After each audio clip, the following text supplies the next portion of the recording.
Good morning class. আশা করি তোমরা সকলে খুব ভালো আছো। আমি তোমাদের জিওগ্রাফির সুমন স্যার। আচ্ছা স্টুডেন্ট, আমরা কিন্তু গত ক্লাসে তোমাদের বইয়ের যে পঞ্চম অধ্যায় ভূগোল বইয়ের সেখান থেকে আবহবিকার যে চ্যাপ্টারটা সেটা কিন্তু আলোচনা শুরু করেছিলাম, তাই তো? সেখানে আমরা বিভিন্ন আবহবিকার কাকে বলে, ক্ষয়ীভবন কাকে বলে, পুঞ্জিত ক্ষয় কাকে বলে, নগ্নিভবন কাকে বলে, এই যে টার্মগুলো সম্পর্কে পরিচিত হয়েছিলাম। তাহলে আজকের যে বিষয়টা নিয়ে আমরা আলোচনা করব সেটা কিন্তু হলো আবহবিকারের শ্রেণীবিভাগ সম্পর্কে। অর্থাৎ আবহবিকারকে কয় ভাগে ভাগ করা যায় ও কি কি, সেই ভাগগুলো সম্পর্কে কিন্তু আমরা বিস্তারিত জানবো। তার আগে দেখি গত ক্লাসের পড়া তোমাদের কেমন মনে আছে। আচ্ছা, কেউ আমাকে বলো তো যে আবহবিকার কথাটি কোন কথা থেকে এসেছে? ভেরি গুড, খুব ভালো বলেছো যে আবহবিকার কথাটা কিন্তু আবহাওয়া থেকে এসেছে, তাই না? এই যে আবহাওয়ার বিভিন্ন উপাদান রয়েছে, আবহাওয়া বায়ুমণ্ডলের যে বিভিন্ন উপাদানগুলি রয়েছে সেগুলি কি কি বলতো? Very good. উষ্ণতা, আর্দ্রতা, বৃষ্টিপাত, বিভিন্ন যে বায়ুমণ্ডলীয় গ্যাস, সেগুলোকে কিন্তু কি বলা হচ্ছে? যে উষ্ণতা, সরি, যে আবহাওয়া এবং বায়ুমণ্ডলের যে বিভিন্ন উপাদান, এই উপাদানগুলির দ্বারাই যখন শিলা চূর্ণ বিচূর্ণ হয় এবং রাসায়নিক পদ্ধতিতে বিয়োজিত হয়, তখন তাকে কিন্তু আমরা কি বলবো? ভেরি গুড, আবহবিকার বলবো, তাই না? তাহলে তোমরা কিন্তু আবহবিকার কাকে বলে সেটি কিন্তু গত ক্লাসে খুব ভালো করে জেনে এসেছো। আচ্ছা, এবারে আমাকে বলো তো যে ক্ষয়ীভবন কাকে বলে? মনে পড়ছে ক্ষয়ীভবন কাকে বলে? Very good. বিভিন্ন যে প্রাকৃতিক শক্তি রয়েছে সে শক্তিগুলি কি কি? বলো, বিভিন্ন প্রাকৃতিক শক্তিগুলি কি কি? নদীর কাজ, আচ্ছা, আর? হিমবাহের কাজ, সমুদ্র তরঙ্গ, জোয়ার ভাটা ইত্যাদি, যে বায়ুমণ্ডলের যে বাতাস ইত্যাদি যে প্রাকৃতিক শক্তি রয়েছে, সেই শক্তির মাধ্যমে ভূপৃষ্ঠের যে বিভিন্ন পদার্থ রয়েছে সেই পদার্থ স্থান পরিবর্তন হওয়াকে কিন্তু আমরা কি বলবো? ক্ষয়ীভবন। অর্থাৎ বিভিন্ন ভূপৃষ্ঠের বিভিন্ন পদার্থগুলি কি কি? সেটি শিলা হতে পারে, সেটি মাটি হতে পারে, তাই তো? এই যে পদার্থগুলি যখন এক স্থান থেকে অন্য স্থানে বিভিন্ন প্রাকৃতিক শক্তির দ্বারা এক স্থান থেকে অন্য স্থানে স্থানান্তরিত হবে, তখন তাকে কিন্তু আমরা কি বলবো? ক্ষয়ীভবন। আচ্ছা, ক্ষয়ীভবনে কোন কোন শক্তি তাহলে গুরুত্বপূর্ণ ভূমিকা পালন করে? একটু আগেই বললাম, প্রাকৃতিক শক্তি। কি কি সেগুলো? Very good. বায়ু প্রবাহ, সমুদ্র স্রোত, নদীর জোয়ার ভাটা, হিমবাহ, তাই না? সমুদ্র তরঙ্গ, এই বিষয়গুলো কিন্তু ক্ষয়ীভবনে গুরুত্বপূর্ণ ভূমিকা পালন করে। আচ্ছা, তোমরা বলো তো আমাকে যে ক্ষয়ীভবন আর আবহবিকার জিনিসটা কি একই? সামগ্রিকভাবে মনে হতে পারে যে একই, কিন্তু এই যে প্রক্রিয়াটা সেটা কিন্তু সম্পূর্ণ ভিন্নধর্মী। আবহবিকারে আমরা কি দেখছি? যে বস্তুর বা পদার্থের কিন্তু স্থান পরিবর্তন হচ্ছে না, অর্থাৎ বস্তু বা শিলা যেখানে ছিল সেখানেই তার কিন্তু রাসায়নিক বিয়োজন ঘটছে, বা বায়ুমণ্ডলের যে বিভিন্ন উপাদান রয়েছে তার দ্বারা কিন্তু চূর্ণ বিচূর্ণ হচ্ছে, স্থান পরিবর্তন হচ্ছে না। অপরদিকে আমরা যখন ক্ষয়ীভবন সম্পর্কে পড়ছিলাম তখন কিন্তু আমরা জেনেছিলাম যে আহ, বিভিন্ন প্রাকৃতিক শক্তির দ্বারা কিন্তু পদার্থের স্থানচ্যুতন ঘটছে, তাই না? এক স্থান থেকে অন্য স্থানে আসছে। তাহলে আবহবিকার এবং ক্ষয়ীভবন এই দুটি জিনিস আপাত দৃষ্টিতে এক মনে হলেও এটি কিন্তু সম্পূর্ণ ভিন্ন ধর্মী দুটি প্রক্রিয়া। আচ্ছা, আমরা পুঞ্জিত ক্ষয় পড়েছিলাম, পড়েছিলাম তো? সেখানে পুঞ্জিত ক্ষয়ের কিন্তু বিভিন্ন প্রক্রিয়া রয়েছে, তাই না? বিভিন্ন ধরনের পুঞ্জিত ক্ষয় রয়েছে। সেই প্রক্রিয়াগুলি কয় প্রকার? তিন প্রকার। Very good. কি কি তোমাদের মনে আছে? বলো। Very good. একটি হলো ধস, আর কি? ধস, প্রপাত, আর কিন্তু হচ্ছে প্রবাহ। এই তিনটি হলো কিন্তু পুঞ্জিত ক্ষয়ের কি তিনটি প্রক্রিয়া, তাই তো? আচ্ছা, এবারে তোমরা বলো তো আমাকে যে ক্ষয়ীভবন ও আবহবিকারের দুটি পার্থক্য।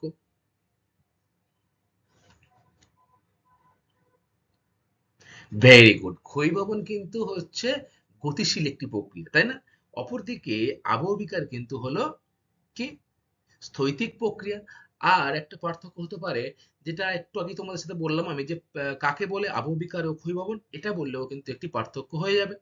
আরেকটি কি বলবে, যে স্থৈতিক প্রক্রিয়া, আরেকটি কিন্তু হলো গতিশীল প্রক্রিয়া। আর কি হতে পারে, যে আবহবিকারের কিছু উপাদানগুলি সেগুলি কিন্তু বিভিন্ন, যে বায়ুমণ্ডলীয় উপাদান বা যে উষ্ণতা, আর্দ্রতা, বৃষ্টিপাত, এগুলি কিন্তু আবহাওয়ার যে উপাদান, তাই না? অপরদিকে ক্ষয়ভবনের উপাদানগুলি কি কি? এই যে বললাম প্রাকৃতিক বিভিন্ন শক্তি, সেই শক্তিগুলো কিন্তু হলো ক্ষয়ভবনের উপাদান। আচ্ছা, অপরদিকে দেখা যাবে যে আবহবিকার কিন্তু ক্ষয়ভবনকে ত্বরান্বিত করে, তাই না? আর আবহবিকার ছাড়াও ক্ষয়ভবন কিন্তু হওয়া সম্ভব। আচ্ছা, আরো পার্থক্য হতে পারে, যেমন আবহবিকার কিন্তু খুব ধীরে ধীরে এই প্রক্রিয়াটা চালায়, কিন্তু ক্ষয়ভবন কিন্তু ভূমির উপর পরিবর্তন আবহবিকারের তুলনায় দ্রুত গতিতে হয়ে থাকে, তাই না? আচ্ছা, এবারে আমরা যে পড়েছিলাম নগ্নিভবন, পড়েছিলাম তো? তাহলে নগ্নিভবন সংজ্ঞাটা পড়ার পর আমরা একটা সূত্রে দাঁড়িয়েছিলাম, তাই না? সেই সূত্রটা কি নগ্নিভবনের? Very good. আবহাওয়া প্লাস পুঞ্জিত ক্ষয় প্লাস ক্ষয়ভবন, এই তিনটে যখন যোগ করছি আমি, তখন কিন্তু যে আহ, সংজ্ঞাটা আসছে আমাদের কাছে, সেটি কিন্তু হলো নগ্নিভবন, তাই তো? আমরা গত ক্লাসে এই অবধি পড়াশোনা করেছিলাম। আজকে আমরা আবহবিকারের শ্রেণীবিভাগ সম্পর্কে আলোচনা করব। আবহবিকারকে মূলত তিনটি ভাগে ভাগ করা যায়। সেই ভাগগুলো কি কি, চলো আমরা একটু দেখে নিই। দেখো, আবহবিকার তিনটি ভাগে বিভক্ত, সেটি কি কি?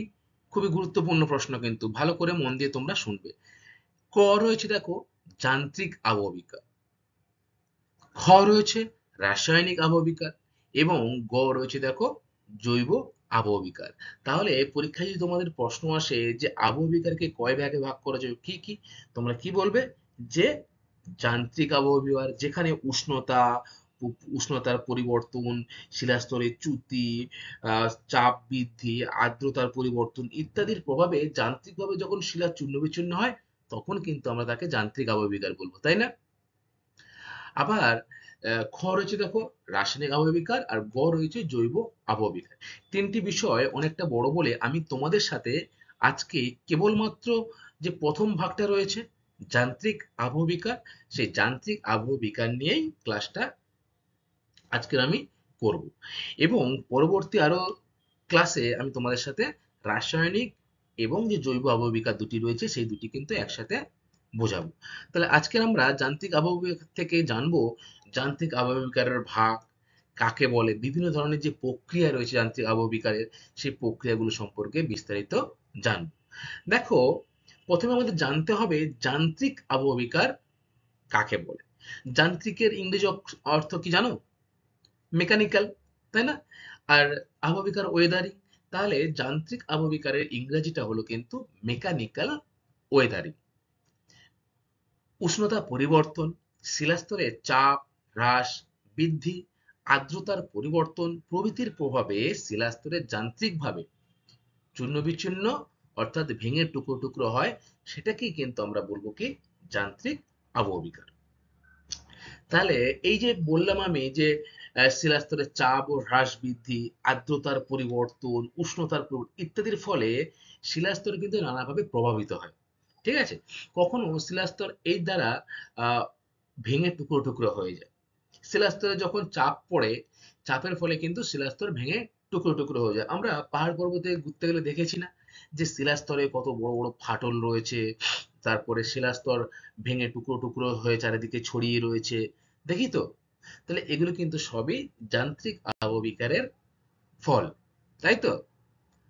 আচ্ছা, এবারে আমরা দেখব যে যান্ত্রিক আবহবিকার বৈশিষ্ট্য কি, মানে যান্ত্রিক আবহবিকারের দুটি বৈশিষ্ট্য কি হতে পারে। এক নম্বর দেখো, যান্ত্রিক আবহবিকারে শিলা ভেঙে টুকরো টুকরো হয় ঠিকই, কিন্তু বিয়োজিত হয় না বলে শিলা খনিজের মৌলের কোনো কিন্তু পরিবর্তন হয়। একটা খনিজ পদার্থের মধ্যে বিভিন্ন রকম মৌল থাকে, তাই না? সেটা আয়রন হতে পারে, ম্যাগনেসিয়াম, এই যে মৌলগুলো রয়েছে, সেই মৌলগুলো কিন্তু ভেঙে যাওয়ার পরেও যান্ত্রিক আবহবিকারে কিন্তু খনিজের মধ্যে এই মৌলের কোনো পরিবর্তন ঘটে না। এটা কিন্তু গুরুত্বপূর্ণ একটি বৈশিষ্ট্য যান্ত্রিক আবহাওয়ার, বা যান্ত্রিক আবহবিকারের ক্ষেত্রে। দ্বিতীয় বৈশিষ্ট্য কি বলছে, উষ্ণ মরু অঞ্চলে যান্ত্রিক আবহবিকারের প্রাধান্য লক্ষ্য করা যায়। তাহলে তোমাদের যদি পরীক্ষায় আসে যে কোন অঞ্চলে বেশি যান্ত্রিক আবহবিকার লক্ষ্য করা যায়, তোমরা কোথায় বলবে? উষ্ণ মরু অঞ্চল, অর্থাৎ যেখানে বৃষ্টিপাতের পরিমাণ খুব কম, গরমের যে তীব্রতা সেটা খুব বেশি, সেই অঞ্চলে কিন্তু, অর্থাৎ মরুভূমি অঞ্চলে, এক কথায় মরুভূমি অঞ্চলে কিন্তু যান্ত্রিক আবহবিকার তার কিন্তু যে সিস্টেম গুলো সেগুলো কিন্তু বেশি লক্ষ্য করা যায়। আচ্ছা, এবারে আমরা দেখবো যে যান্ত্রিক আবহবিকারকেও কিন্তু কতগুলি ভাগে ভাগ করা যায়, অর্থাৎ যান্ত্রিক আবহবিকারের যে প্রক্রিয়া সমূহ, অর্থাৎ যে প্রক্রিয়াগুলোকে সাহায্যে যান্ত্রিক আবহবিকার কাজ করে, সেটিকে কিন্তু আমরা আবার চারটি প্রক্রিয়ায় ভাগ করতে পারি। এই চারটি যে প্রক্রিয়ার কথা তোমাদের আমি বললাম, সেটা কিন্তু উষ্ণতার পরিবর্তনের ফলেই এই চারটি প্রক্রিয়া লক্ষ্য করা যায়। সেই চারটি প্রক্রিয়া কি কি দেখো, প্রথমে রয়েছে 1 নম্বর প্রস্তরচায়ী খণ্ডীকরণ, নাম্বার 2 রয়েছে দেখো স্বল্পমোচন, নাম্বার 3 ক্ষুদ্রকণা বিসরণ, এবং শেষে রয়েছে তুষারের কার্য। দেখো এই যে ছবি তোমরা দেখতে পাচ্ছ, এখানে কিন্তু চারটে যে যান্ত্রিক আবহাওয়া রয়েছে, চারটে যে যান্ত্রিক আবহবিকার রয়েছে, সেই আবহবিকারের শ্রেণীবিভাগ। প্রথমটা দেখো প্রস্তরচায়ী খণ্ড বিচ্ছিন্নকরণ বা খণ্ডীকরণ, দেখতে ঠিক এরকমই হয়। তারপরে ক্ষুদ্র কণা বিসরণ, দেখো এইটা। স্বল্পমোচন পেঁয়াজের খোসার মতো হয়। এবং লাস্টে হচ্ছে তুষারের কার্য বা তুহিনের খণ্ডীকরণ, অর্থাৎ তুষারপাতের মাধ্যমে বা তুষার যখন শিলাস্তরের মধ্যে জমে যায়, সেই তুষারের মাধ্যমেও কিন্তু শিলাস্তরে ধীরে ধীরে ফাটল বা ভেঙে যাওয়ার চান্স থাকে, সেটাকে কিন্তু আমরা তুষারের কার্য বলছি। এই যে চারটে বিষয়, সেগুলো নিয়ে আমরা আস্তে আস্তে এক একটি করে আলোচনা করব। তোমরা ভালো করে মন দিয়ে শোনো, আশা করি খুব ভালো করে তোমরা বুঝতে পারবে। প্রথমে যে রয়েছে প্রস্তরচায়ী খণ্ডীকরণ, আমরা প্রথমটায় প্রস্তরচায়ী খণ্ডীকরণ দিয়ে কিন্তু শুরু করব। প্রস্তরচায়ী খণ্ডীকরণ, দেখো শিলা কিন্তু তাপের কুপরিবাহী, ঠিক আছে? তাই দিনের বেলা সূর্যের প্রচন্ড তাপে শিলার উপরিভাগ উত্তপ্ত প্রসারিত হয়, অর্থাৎ শিলার যে উপরিভাগ যেখানে সূর্যের রশ্মিটা পড়ছে, সেখানে কিন্তু দিনে সেটা গরম হয়ে যাচ্ছে। আমরা পাহাড় পর্বতে গেলে দেখি না যে পাথরের উপরে যখন সূর্যের তাপ পড়ে সেটা গরম হয়ে যায়, হয়তো? তাহলে এই যে শিলাস্তরের উপরেও কিন্তু সূর্যের তাপ পড়লে সেটি গরম হয়ে যায় এবং আহ প্রসারিত হচ্ছে, অর্থাৎ ছড়িয়ে পড়ছে তাপটা। এবং রাতের বেলা কি হচ্ছে, তাপ বিকিরণ করে শীতল ও সংকুচিত হচ্ছে, অর্থাৎ দিনের বেলা যখন সূর্যের রশ্মি পড়ছে তখন কিন্তু সেই শিলাটা উত্তপ্ত হচ্ছে, প্রসারিত হচ্ছে। যখন রাত হচ্ছে তখন কিন্তু আর সূর্যের তাপটা থাকছে না। তাহলে যখন সূর্যের তাপটা থাকছে না, তখন কিন্তু এই যে শিলা, এটা তাপ বিকিরণ করে দিচ্ছে, অর্থাৎ যে তাপটা সে অবজার্ভ করেছিল দিনের বেলা, সেই তাপটা কিন্তু সে ফিরিয়ে দিচ্ছে এবং সংকোচন বা সংকুচিত হচ্ছে, অর্থাৎ ছোট হচ্ছে কিছুটা হলে। কিন্তু শিলার নিচের স্তরে কোনো সংকোচন ও প্রসারণ কিন্তু ঘটছে না। আমরা কি দেখলাম যে শিলার উপরের স্তর গরম হচ্ছে। একটা শিলা যদি অনেকটা আয়তন জুড়ে থাকে, তাহলে শিলার উপরের স্তরটা কিন্তু সূর্যের তাপে গরম হচ্ছে, কিন্তু শিলার যে নিচের স্তর, সেই স্তরটা কিন্তু সূর্যের তাপে প্রসারিতও হচ্ছে না। আবার সূর্য না থাকলে যখন ঠান্ডা হচ্ছে উপরিভাগটা, তখন কিন্তু যে সংকোচন, সেই সংকোচনটাও কিন্তু শিলাতে আমরা লক্ষ্য করতে পারছি না। দীর্ঘদিন ধরে কিন্তু এই প্রক্রিয়াটা চলছে। হুম, যখন দীর্ঘদিন ধরে এই ক্রমাগত প্রক্রিয়া চলবে, অর্থাৎ যে সংকোচন এবং প্রসারণের ফলে শিলাস্তরে পীড়নের সৃষ্টি হবে। পীড়নটা কি দেখো, শিলাস্তরে পীড়ন হচ্ছে শিলাস্তরে কিন্তু বিশৃঙ্খলার সৃষ্টি হবে। তখন কি হবে, এই যে পীড়নের মাত্রা, একটা নির্দিষ্ট সহনশীলতা মাত্রা আছে শিলার, সেই সহনশীলতা মাত্রা যখন অতিক্রম করে যাবে, তখন শিলায় কিন্তু অসংখ্য উল্লম্ব ও সমান্তরাল ফাটল লক্ষ্য করা যায়। দেখো এই যে তোমরা ছবিটা দেখছো, অসংখ্য ফাটল দেখো দেখতে পাচ্ছ। এই যে ফাটল, এগুলো কি উল্লম্ব ফাটল বা সমান্তরাল ফাটল, তাই তো? এই যে ফাটলগুলো, এগুলো কিন্তু সবসময় আমরা পাহাড় পর্বতে তোমরা ঘুরতে গেলে দেখতে পাবে। এইগুলো কিন্তু সবই কিন্তু প্রস্তরচায়ী খণ্ডীকরণের উদাহরণ। কি হচ্ছে, যে তাপের বিকিরণ এবং সংকোচন প্রসারণের মাধ্যমে শিলাস্তর কিন্তু অসংখ্য ফাটল বা সমান্তরাল ফাটলের সৃষ্টি হচ্ছে, তাই তো? আচ্ছা, এই যে ফাটলের সৃষ্টি হচ্ছে তারপর কি হচ্ছে, এক সময়ে শিলাস্তর এই ফাটল বরাবর টুকরো টুকরো হয়ে যাচ্ছে। আবহবিকারের এই প্রক্রিয়া প্রস্তরচায়ী খণ্ডীকরণ নামে পরিচিত। তাহলে তোমরা জানলে যে প্রস্তরচায়ী খণ্ডীকরণ কাকে বলে, তাই তো? তাহলে বিষয়টা কিন্তু খুবই সহজ, তাই না? খুব কি মনে হলো যে খুব জটিল বিষয়, একটা বিশাল হাতি ঘোড়ার বিষয়? তা কিন্তু নয়। সূর্যের রশ্মি যে তাপ রয়েছে, সেই তাপে শিলা গরম হচ্ছে উপরের স্তরটা, ভিতরের স্তর কিন্তু গরম হচ্ছে না। যখন তাপ বিকিরণ করে দিচ্ছে শিলাটা, যখন সূর্য থাকছে না রাত্রেবেলা, তখন কিন্তু এই যে তাপ বিকিরণের ফলে নিচের দিকটাতে কিন্তু এমন কোনো প্রভাব পড়ছে না। অর্থাৎ শিলার উপরিস্তরে কিন্তু সংকোচন ও প্রসারণ কিন্তু উপরিস্তরেই হচ্ছে। কিন্তু যখন একটা সহনশীলতা ক্ষমতা রয়েছে শিলার, সেই মাত্রা অতিক্রম করে যাবে, তখন কিন্তু শিলার ফাটল দেখা দেবে। সেই ফাটলটা উল্লম্ব এবং কি হতে পারে, সমান্তরাল হতে পারে। আবার শিলাস্তর এই ফাটল বরাবর কিন্তু টুকরো টুকরো হয়ে খুলে যায়। ঠিক আছে? ধরো দুটো শিলাস্তর, একটা গোটা শিলাস্তর রয়েছে, সেই শিলাস্তরে মাঝখানে কোনো সমান্তরাল ফাটলের মাধ্যমে দুটো শিলাস্তর কিন্তু আলাদা হয়ে যাচ্ছে। এই যে প্রক্রিয়াটা, এই প্রক্রিয়াটাকেই কিন্তু আমরা কি বলছি, প্রস্থচ্ছায়ী খণ্ডীকরণ। এবারে তোমাদের মনে রাখতে হবে যে এই প্রস্থচ্ছায়ী খণ্ডীকরণ, এই প্রক্রিয়াটা গ্রানাইট জাতীয় শিলায় সব থেকে বেশি কার্যকর হয়। তাহলে প্রস্তরচায়ী খণ্ডকরণ কোন শিলায় বেশি, তোমরা শিলা নিশ্চয়ই পড়ে এসছো। আগ্নেয় শিলা, পাললিক শিলা। আগ্নেয় শিলার উদাহরণ ছিল গ্রানাইট, ব্যাসাল্ট, তাই না? তাহলে এই যে শিলা তোমরা পড়ে এসেছো আগে, এই যে প্রস্তরচায়ী খণ্ডকরণ যে প্রক্রিয়াটা, সেটা কোন শিলায় তাহলে বেশি কাজ করে? আগ্নেয় শিলার মধ্যে যে গ্রানাইট শিলা রয়েছে, সেই গ্রানাইট শিলাতে কিন্তু সব থেকে বেশি কার্যকরী হয় এই প্রক্রিয়াটা। উষ্ণ মরু অঞ্চলে উত্তাপের তারতম্য সব থেকে বেশি থাকে। দিনের বেলা কি হয়, প্রচন্ড রোদ হয়, তাই না? মরু অঞ্চলে কি হয়, দিনের বেলা প্রচন্ড রোদ হয়, গরম প্রায় 40 ডিগ্রি ছাড়িয়ে যায়। আবার রাত্রেবেলা কিন্তু খুব তাড়াতাড়ি জায়গাটা ঠান্ডা হয়ে যায়, অর্থাৎ ঠান্ডাও কিন্তু সেখানে ভালোই পড়ে। তাহলে এই যে একটা দুরকম ভাব, দিনের বেলা প্রচন্ড গরম, রাত্রেবেলা আবার প্রচন্ড ঠান্ডা, তাহলে এটা কোথায় লক্ষ্য করা যায়? মরুভূমি অঞ্চলে। তাহলে মরুভূমি অঞ্চলেই কিন্তু এই প্রস্থচ্ছায়ী খণ্ডকরণ যে প্রক্রিয়াটি, সেটি কিন্তু সব থেকে ভালো আমরা লক্ষ্য করতে পারি। তোমরা ছবিটা দেখে নিশ্চয়ই বুঝতে পারছো শিলার ফাটলের সৃষ্টি হয়েছে, সেটি উল্লম্ব ও সমান্তরাল ভাবে। আবার দেখো শিলা কিন্তু এখান থেকে ফাটলের মাধ্যমে আলাদা হয়ে একটা চা হিসেবে গড়ে উঠেছে, তাই তো? এই যে প্রক্রিয়াটা, এটা কিন্তু আমরা কি বলবো তাহলে, প্রস্থচ্ছায়ী খণ্ডীকরণ। আচ্ছা, এটি গেল প্রস্থচ্ছায়ী খণ্ডীকরণ। এরপরে দ্বিতীয় যে ভাগটা রয়েছে বা দ্বিতীয় যে প্রক্রিয়াটা রয়েছে, সেটা আমরা একটু দেখব। স্টুডেন্ট, আমরা যান্ত্রিক আবহবিকারের যে দ্বিতীয় ভাগটা পড়বো, দ্বিতীয় প্রক্রিয়াটা পড়বো, সেটা কিন্তু হলো স্বল্পমোচন। স্বল্পমোচন কি? দেখো, দিনের বেলা সূর্যের প্রচন্ড তাপে শিলার যে বাইরের অংশ উত্তপ্ত হয় এবং প্রসারিত হয়, তাই তো? আবার রাত্রেবেলা তাপ বিকিরণ করে শিলা কিন্তু সংকুচিত হয়, যেটা আমরা কিন্তু একটু আগে প্রস্থচ্ছায়ী খণ্ডীকরণও পড়লাম, তাই না? ঠিক তেমনি এই যে দিনের বেলা তাপের ফলে শিলার স্তর উত্তপ্ত হচ্ছে, বাইরের স্তর, এবং শিলার কিন্তু উপরের স্তরটা উত্তপ্ত হচ্ছে, এটা কিন্তু তোমরা খেয়াল রাখবে। রাত্রেবেলা কিন্তু তাপ বিকিরণ করে সেই উপরের স্তরটি আবার সংকুচিত হচ্ছে।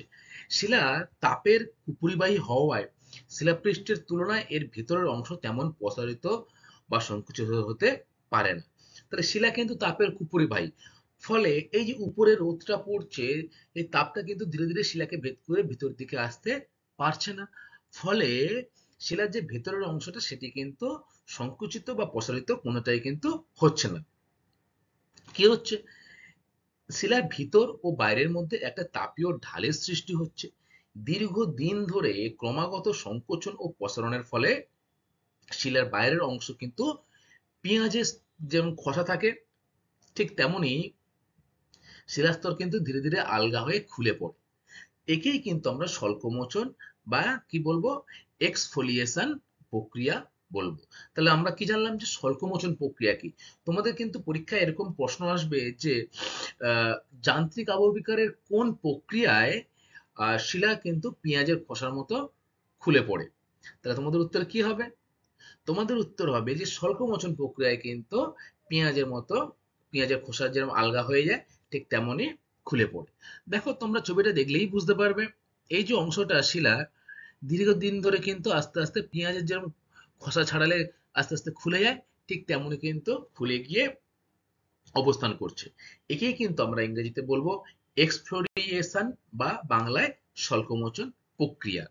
এর ফলে কি হয় দেখো, এর ফলে শিলা মসৃণ ও গোলাকার রূপ ধারণ করে। দেখো শিলা কিন্তু যখন উপরের যে তার ঢালগুলো আস্তে আস্তে সরিয়ে ফেলবে, ভিতরে কিন্তু মসৃণ জায়গাটা আস্তে আস্তে বেরিয়ে আসবে, তাই না? তাহলে তোমরা ছবি দেখলেও বুঝতে পারবে। দেখো আহ মসৃণ ও গোলাকার রূপ কিন্তু ধারণ করছে শিলা। স্বল্প শব্দের অর্থ কিন্তু হলো বালক বা খোসা, বাকল বা খোসা। তাহলে স্বল্প শব্দের অর্থ কি? স্বল্পমোচনের যে স্বল্প কথার অর্থই কিন্তু হচ্ছে খোসা, যার থেকেই কিন্তু এটার নামকরণ করা হয়েছে। স্বল্পমোচনের কারণে ভেতরের শিলাস্তর গোলাকৃতি রূপ ধারণ করে, তাই প্রক্রিয়াটির অপর নাম গোলাকার বা বর্তুলাকার আবহবিকার। তাহলে যদি পরীক্ষায় আসে যে স্বল্পমোচনের অপর নাম কি, তোমরা কি বলবে? যে স্বল্পমোচনের অপর নাম কিন্তু হলো গোলাকার বা বর্তুলাকার আবহবিকার। আশা করি তোমরা স্বল্পমোচন কি বুঝতে পেরেছো। পেঁয়াজের খোসার মতো কিন্তু আহ, আলগা হয়ে যায়, সেটাই কিন্তু হচ্ছে স্বল্পমোচন। আর স্বল্প শব্দের অর্থই কিন্তু হলো খোসা, তাই তো? আচ্ছা, এবারে আমরা দেখবো একটু উদাহরণের ক্ষেত্রে। ঝাড়খণ্ডের রাঁচি আমরা সকলেই নাম শুনেছি, তাই না? সেই ঝাড়খণ্ডের রাঁচির হ্রদের পাশে গ্রানাইট জাতীয় শিলায় কিন্তু স্বল্পমোচনের ফলে রাঁচি ডোম বা কাকের ডোম সৃষ্টি হয়েছে। তাহলে এই যে রাঁচি ডোম বা কাকে ডোম, এই যে দুটি নাম, এটি কিন্তু স্বল্পমোচনের ফলেই সৃষ্টি হয়েছে, যার অবস্থান কিন্তু হলো কোথায়? ঝাড়খণ্ডের রাঁচিতে। ঠিক আছে, এবারে দেখো বলছে যে গ্রানাইট শিলায় গঠিত অংশে ভূমিরূপ গোলাকৃতি হয় কেন? তাহলে আমরা একটু আগেই পড়লাম যে গ্রানাইট জাতীয় শিলায় এই যে স্বল্পমোচনটা লক্ষ্য করা যাচ্ছে, সেটা ঝাড়খণ্ডের রাঁচিতে। তাহলে এই যে একমাত্র কেন গ্রানাইট শিলায় কিন্তু এই গোলাকৃতির রূপ দেখা যায় কেন, সেটা তো আমাদের জানতে হবে। দেখো, গ্রানাইট শিলায় গঠিত অংশ যে গোলাকৃতি ভূমিরূপের সৃষ্টি হয়, তার জন্য কিন্তু দায়ী স্বল্পমোচন প্রক্রিয়া। তাহলে স্বল্পমোচন প্রক্রিয়ার দ্বারাই কিন্তু গ্রানাইট শিলা গোলাকার রূপ ধারণ করে এবং ভিতরের যে অংশটা, বাইরের অংশটা পেঁয়াজের মতো সরে গিয়ে ভিতরের মসৃণ অংশটা কিন্তু বেরিয়ে আসে। একেই আমরা কি বলবো? স্বল্পমোচন। আর এটি কিন্তু গ্রানাইট শিলাতে গোলাকৃতি রূপ সৃষ্টি করে। তাই এই প্রক্রিয়ার আরেক নাম কিন্তু গোলাকার বা বর্তুলাকার আবহবিকার। আচ্ছা, এরপরে আমরা ৩ নম্বর যে প্রক্রিয়াটা রয়েছে, সেটি কিন্তু হলো ক্ষুদ্রকণা বিসরণ। ক্ষুদ্রকণা বিসরণ কি? দেখো, বিভিন্ন প্রকার খনিজের সমন্বয়ে কিন্তু গঠিত শিলায় এই প্রকার আবহবিকার লক্ষ্য করা যায়। তাহলে বিভিন্ন প্রকার যে খনিজ যে রয়েছে, সেই সমন্বয়ে গঠিত শিলায় কিন্তু ক্ষুদ্রকণা বিসরণটা লক্ষ্য করা যায়।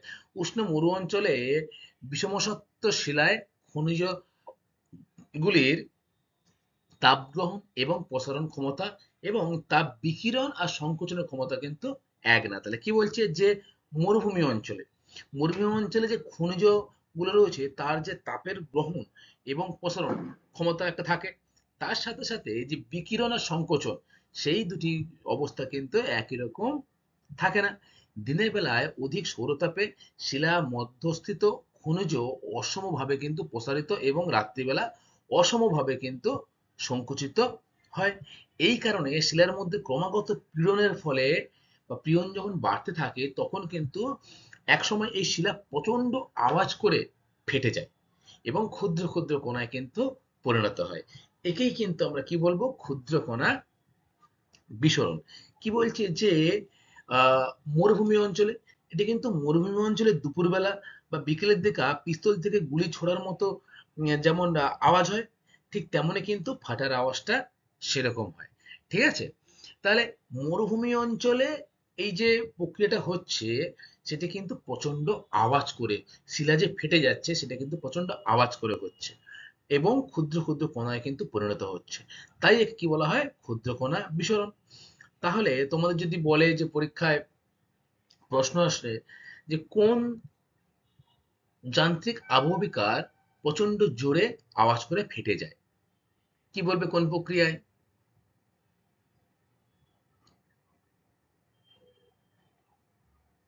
ভেরি গুড, ক্ষুদ্র কণা বিস্ফোরণে কিন্তু যে শিলা সেটি কিন্তু প্রচন্ড আওয়াজ করে ফেটে যায়। দেখো, দিনের বেলা যখন গরমটা খুব বেশি থাকে তখন কিন্তু হঠাৎ করে বৃষ্টি পড়ে, সেই বৃষ্টির জল যখন শিলার উপরে পড়ে তখনও কিন্তু আবার হঠাৎ করে শিলা সংকুচিত হয়ে আওয়াজ করে ফেটে যায়। ঠিক আছে?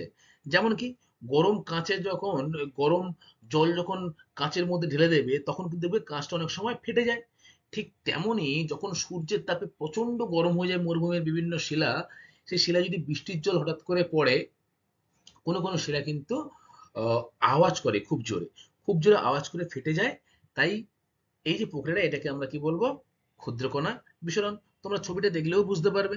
দেখো, বিচূর্ণীকৃত কণা অর্থাৎ যে আওয়াজ করে ভেঙে যাওয়ার ফলে যে কণাগুলো চারিদিকে ছড়িয়ে পড়েছে, সেটাই কিন্তু হলো ক্ষুদ্রকণা বিস্ফোরণ।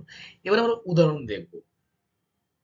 উষ্ণ মরু অঞ্চলে গ্রানাইট শিলায় এই আবহবিকার দেখা যায়। তাহলে কোথায় এই আবহবিকারটা বেশি লক্ষ্য করা যায়? যে উষ্ণ মরু অঞ্চলে গ্রানাইট শিলা। এটা কিন্তু তোমরা মনে রাখবে যে কোন শিলায় বেশি ক্ষুদ্রকণা বিস্ফোরণ লক্ষ্য করা যায়। উষ্ণ গ্রানাইট শিলায় কিন্তু এই যে ক্ষুদ্রকণা বিস্ফোরণ সেটি বেশি লক্ষ্য করা যায়। আচ্ছা, এরপরে যেমন 4 নাম্বার যে প্রক্রিয়াটা রয়েছে সেটা দেখব, তুষারের কার্য। দেখো, উচ্চ অক্ষাংশের শীতল জলবায়ুতে বা উচ্চ পার্বত্য অঞ্চলে এই প্রক্রিয়া কিন্তু অধিক কার্যকর হয়।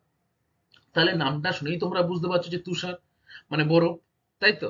তাহলে যেসব অঞ্চলে প্রায়শই বরফ পড়ে সেই সব অঞ্চলে কিন্তু, অর্থাৎ শীতল জলবায়ুযুক্ত অঞ্চলে কিন্তু এই তুষারের কার্য একটি গুরুত্বপূর্ণ ভূমিকা অবলম্বন করে আবহবিকারের ক্ষেত্রে। কি ভূমিকা? চলো সেটা আমরা একটু দেখি। দেখো, শীতল জলবায়ু অঞ্চলে শিলাস্তর ফাটলের মধ্যে অবস্থিত জল শীতের সময় বা রাত্রিবেলা কিন্তু অধিক ঠান্ডা জমে গিয়ে বরফে পরিণত হয় যখন সেটি হিমাঙ্কের নিচে তাপমাত্রা থাকে, তাই তো?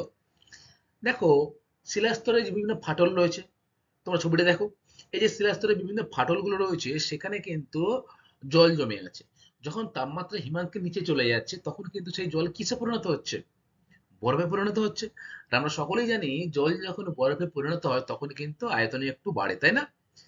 তাহলে জল বরফে পরিণত হলে আয়তন প্রায় 9% বৃদ্ধি পায়। এই কারণে, এবং শিলার ফাটল আরো বৃদ্ধি পাচ্ছে দিনের পর দিন, তাই না? কিভাবে বৃদ্ধি পাচ্ছে? ছিল জল হয়ে গেল বরফ, তার এই যে চাপটা, তার ফলে তো শিলাটা কিছুটা ফাটল সৃষ্টি হবে। সেইভাবে কিন্তু শিলার আর ফাটলটা আরো বৃদ্ধি পাচ্ছে দিন ও রাতের উষ্ণতার তারতম্যের জন্য। জল ও বরফের চাপের হ্রাস বৃদ্ধির জন্য শিলার পীড়নের সৃষ্টি হচ্ছে। ঠিক আছে? ফলে শিলাসমূহ ভেঙে টুকরো টুকরো হয়ে তীক্ষ্ণ শিলাখণ্ডে পরিণত হচ্ছে। তাহলে শিলাখণ্ড যা চাপ সহ্য করতে না পারে, এতে একটা নির্দিষ্ট চাপের বা এর তো সহ্য সীমানা রয়েছে, সেই সীমা যখন অতিক্রম করছে তখন কিন্তু শিলা ফেটে যাচ্ছে এবং ছড়িয়ে ছিটিয়ে পড়ছে, শিলাখণ্ডে পরিণত হচ্ছে। এই যে প্রক্রিয়াটা, একে আমরা কি বলবো? স্ক্রি বা টেলাস। তাহলে কি স্ক্রি বা টেলাসটা কি? খুবই গুরুত্বপূর্ণ একটা প্রশ্ন, তোমরা ভালো করে মুখস্থ করবে। যে বরফের গোড়ায় জল যখন ঠান্ডায় বরফে পরিণত হয় তখন আয়তন প্রায় 9% বেড়ে যায়। এই বেড়ে যাওয়ার ফলে শিলাস্তরে কিন্তু ফাটলে আরো কি, আরো বেশি দেখা যায়। এই যে দিনের পর দিন এটা চলতে থাকলে শিলার মধ্যে কিন্তু পীড়নের সৃষ্টি হয়, এর ফলেই শিলা চূর্ণ বিচূর্ণ হয়। একেই কিন্তু স্ক্রি বা টেলাস বলে। টেলাস দিয়ে গঠিত ভূমিরূপকে কিন্তু ব্লকসেজ, ফেলসনেরমার, প্রস্তরক্ষেত্র বিভিন্ন নামে পরিচিত। তো এটা কিন্তু খুবই গুরুত্বপূর্ণ একটা প্রশ্ন যে আহ, টেলাস দিয়ে গঠিত ভূমিরূপ কি নামে পরিচিত, তাই না? ব্লকস, পেজ, ফেলসেনমার, প্রস্তরক্ষেত্র প্রভৃতি নামে কিন্তু পরিচিত এই টেলাস।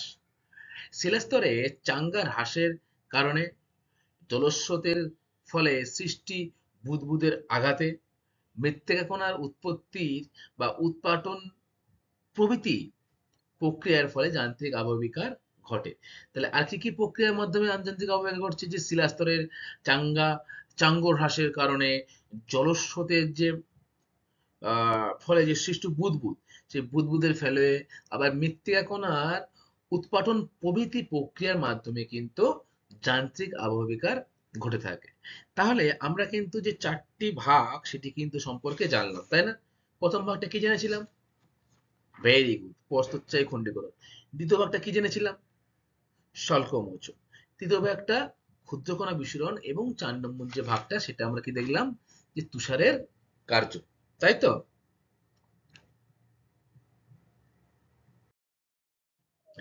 এবারে স্টুডেন্ট আমরা কতকগুলি বিষয় সম্পর্কে অবগত হব।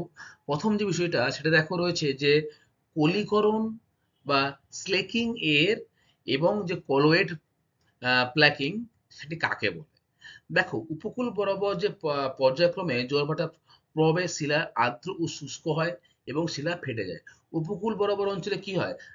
সমুদ্রের জন্য সমুদ্রের জল নদীতে প্রবেশ করছে, আবার নদী থেকে জল কিন্তু আবার সমুদ্রে চলে যাচ্ছে। এই প্রক্রিয়াটা কি জোয়ার ভাটা প্রক্রিয়া না?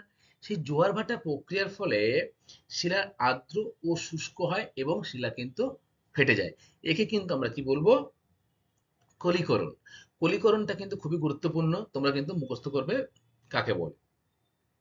শিলাস্তরের উপর আর্দ্র মৃত্তিকা কণা সঞ্চিত হলে বা যখন শুকিয়ে যায়, মূল শিলা থেকে কিন্তু ক্ষুদ্র কণা উৎপাটন করে একে কলয়েড প্ল্যাকিং বলে। তাহলে কলয়েড প্ল্যাকিং কি? যে শিলাস্তরের উষ্ণ ও আর্দ্র মৃত্তিকা কণা আমরা লক্ষ্য করেছি, সেখানে সঞ্চিত হলে বা শুকিয়ে গেলে মূল শিলা থেকে কিন্তু ক্ষুদ্র কণা উৎপাটন হয়। একে আমরা কি বলবো? কলয়েড প্ল্যাকিং। মনে থাকবে? আচ্ছা, এরপরে আমরা দেখব যে জলের মাধ্যমে কিভাবে যান্ত্রিক আবহবিকার ঘটে। আমরা তুষারপাতের বা তুষারকণার মাধ্যমে দেখেছিলাম যে কিভাবে যান্ত্রিক আবহবিকার ঘটে। এবারে আমরা দেখব যে জল কিভাবে যান্ত্রিক আবহবিকার ঘটাচ্ছে। দেখো, জলের মাধ্যমে যান্ত্রিক আবহবিকার বিভিন্ন ভাবে কিন্তু ঘটতে পারে। এক নম্বর কি? দেখো, জলস্রোতের ফলে সৃষ্টি বুদবুদের বায়ু শিলার ফাটলে প্রবল চাপের সৃষ্টি করে এবং শিলার আবহবিকার ঘটায়। এই যে আহ, বুদবুদের যে বায়ু থাকে, বুদবুদ হয় কখন? যখন জলের তলা থেকে বায়ুটা উপর দিকে ওঠে। তাহলে এই বায়ু যখন থেকে যায় শিলার ফাটলের মধ্যে, তখন কিন্তু প্রচন্ড চাপের সৃষ্টি করে। এই চাপের ফলে কিন্তু শিলায় আবহবিকার ঘটায়। নাম্বার দুই, শিলার ছিদ্রে সঞ্চিত জল গ্রীষ্মকালে শুকিয়ে যায় এবং আর্দ্র সময়ে কিন্তু জলে পূর্ণ হয়। ক্রমাগত আর্দ্রতা ও শুষ্কতার কারণে শিলা ভেঙে টুকরো টুকরো হয়ে যায়। দেখো, বর্ষাকালে যখন শিলাস্তরের মধ্যে জল সঞ্চিত হবে, ঠিক তেমনি কিন্তু গরমের সময় যখন বর্ষা থাকবে না, তখন কিন্তু জলটা আবার শুকিয়ে যাবে, তাই না? এই যে আর্দ্রতা ও শুষ্কতার কারণে শিলা ভেঙে চূর্ণ বিচূর্ণ হয়ে যাচ্ছে, এই প্রক্রিয়াটা কিন্তু জলের মাধ্যমে হওয়া সম্ভব হচ্ছে, তাই তো? আচ্ছা, নাম্বার তিন, মরু অঞ্চলে অতি উত্তপ্ত শিলার ওপর হঠাৎ বৃষ্টির জল পড়লে কিন্তু শিলা সংকুচিত হয় এবং ফেটে যায়। দেখো, এই যে হঠাৎ করে যে মরু অঞ্চলে জল পড়ছে, বৃষ্টি হচ্ছে, শিলা ফেটে যাচ্ছে, এটা কিন্তু বিশেষ করে ক্ষুদ্রকণা বিস্ফোরণের ক্ষেত্রে আমরা লক্ষ্য করেছিলাম, তাই না? যখন আমরা ক্ষুদ্রকণা বিস্ফোরণ পড়েছিলাম, তখন জেনেছিলাম যে মরুভূমিতে দিনের বেলা প্রচন্ড গরম থাকে, ফলে শিলা কিন্তু প্রচন্ড উপরিভাগ উত্তপ্ত হয়ে যায়। এবং হঠাৎ করে যদি বৃষ্টি নামে, তখন কিন্তু সেই কিছু কিছু শিলার উপর সেই বৃষ্টিটা পড়লে শিলা কিন্তু প্রচন্ড আওয়াজ করে ফেটে যায় এবং তার যে বিভিন্ন অংশ সেগুলো কিন্তু আশেপাশে ছড়িয়ে ছিটিয়ে যায়, তাই না? এই যে আওয়াজ করে ফেটে যাচ্ছে, এটাকে কি বলবো আমরা?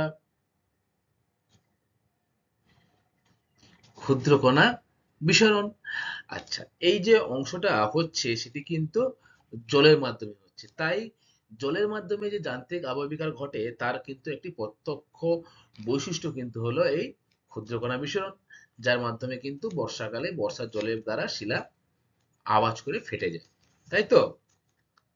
আচ্ছা, এরপরে রয়েছে দেখো, মরু অঞ্চলে যান্ত্রিক আবহবিকারের প্রাধান্যের কারণগুলো কি কি। আমরা প্রথমেই পড়েছিলাম যে এই যে যান্ত্রিক আবহবিকার গুলো সব থেকে বেশি লক্ষ্য করা যায় কোন অঞ্চলে? মরু অঞ্চলে। কেন বেশি লক্ষ্য করা যায় সেইটা কারণগুলো কিন্তু আমরা জানবো, যে মরু অঞ্চলে কেন যান্ত্রিক আবহবিকারটা বেশি লক্ষ্য করা যায়। দেখো, মহাদেশগুলির পশ্চিমবঙ্গের মরু ও মরুপ্রায় অঞ্চলগুলিতে উচ্চ পার্বত্য অঞ্চল ও উচ্চ অক্ষাংশে যান্ত্রিক আবহবিকার অধিক মাত্রায় সম্পন্ন হয়। আমরা যখন বিভিন্ন মহাদেশ সম্পর্কে পড়েছিলাম, তখন দেখেছিলাম যে বিভিন্ন মহাদেশের পশ্চিম প্রান্ত কিন্তু মরু ও মরুপ্রায় অঞ্চল। এই যে পশ্চিম প্রান্তে মরুপ্রায় অঞ্চল রয়েছে, সেখানে কিন্তু উচ্চ পার্বত্য অঞ্চল ও উচ্চ অক্ষাংশে যান্ত্রিক আবহবিকারের অধিক মাত্রা সম্পন্ন হয়। ঠিক আছে? মরু অঞ্চলে দৈনিক ও বার্ষিক উষ্ণতার প্রসর সর্বাধিক। এটা আমরা আগেই পড়েছিলাম যে দিনের বেলা কিন্তু তাপমাত্রাটা যথেষ্ট বেশি থাকে, আবার যখন দিন থেকে রাত হয় তখন কিন্তু তাপমাত্রা হঠাৎ করে আবার কমে যায়, তাই না? যেমন খুব বেশি থাকে দিনের বেলা, খুব কম থাকে আবার রাত্রেবেলা। এই যে একটা হঠাৎ করে পরিবর্তন, এর ফলে কিন্তু শিলাস্তরে একটা সংকোচন ও প্রসারণের সৃষ্টি হয়, তাই না? যান্ত্রিক আবহবিকারের ফলে শিলা খণ্ডিত হলে নিচের শিলাস্তরের উপর চাপ হ্রাস পায়। তাই উষ্ণতার তারতম্য ও চাপ হ্রাসের ফলে যান্ত্রিক আবহবিকারের প্রাধান্য পৃথিবীর মরুভূমিতে বেশি লক্ষ্য করা যায়। তাহলে কেন লক্ষ্য করা যাচ্ছে? যে উষ্ণতার তারতম্য এবং এর চাপ হ্রাসের ফল, সেটি কিন্তু যান্ত্রিক আবহবিকারে প্রাধান্য বেশি পাচ্ছে পৃথিবীর মরুভূমি দিয়ে। তাই কিন্তু মরুভূমিগুলিতে বেশি যান্ত্রিক আবহবিকারের যে বিভিন্ন প্রক্রিয়া, সেটি কিন্তু লক্ষ্য করা যায়। তাহলে তোমরা কিন্তু বুঝতে পারলে যে কেন মরুভূমি অঞ্চলে বেশি যান্ত্রিক যে প্রক্রিয়া সেগুলো লক্ষ্য করা যায়। আচ্ছা স্টুডেন্ট, আমরা আজ আজ যান্ত্রিক আবহবিকারের যে ভাগগুলি সম্পর্কে বিস্তারিত জানলাম, তাই তো? আজকের ক্লাসটা আমার এই পর্যন্তই।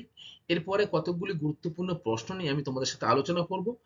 তারপর আমি পরবর্তী একটি ক্লাসে তোমাদের সাথে কিন্তু দ্বিতীয় যে ভাগটি, রাসায়নিক আবহবিকার এবং জৈব যে আবহবিকার, এই দুটি ভাগ নিয়ে কিন্তু আমরা পরবর্তী ক্লাসে বিস্তারিত আলোচনা করব। এখন আমরা দেখে নেব কয়েকটি গুরুত্বপূর্ণ প্রশ্ন।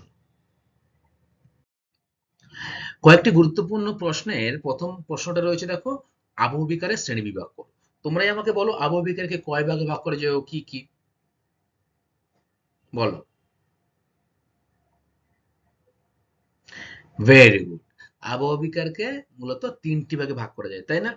কি তিনটি ভাগ কি কি? যান্ত্রিক আবহবিকার, যেটা আজকে আমরা পড়লাম। আচ্ছা, রাসায়নিক আবহবিকার, এবং ৩ নম্বর যে ভাগটা সেটি কিন্তু হলো কি আবহবিকার? জৈব আবহবিকার। এবারে আমাকে বলো তোমরা যে যান্ত্রিক আবহবিকারের প্রক্রিয়া সমূহগুলো কি কি, সেই সম্পর্কে একটু আলোচনা করো। কয়টি প্রক্রিয়া দেখা যায় যান্ত্রিক আবহবিকারে উষ্ণতার পরিবর্তনের ফলে? ৪টি প্রক্রিয়া লক্ষ্য করা যায়। কি কি? নাম্বার 1 হচ্ছে কি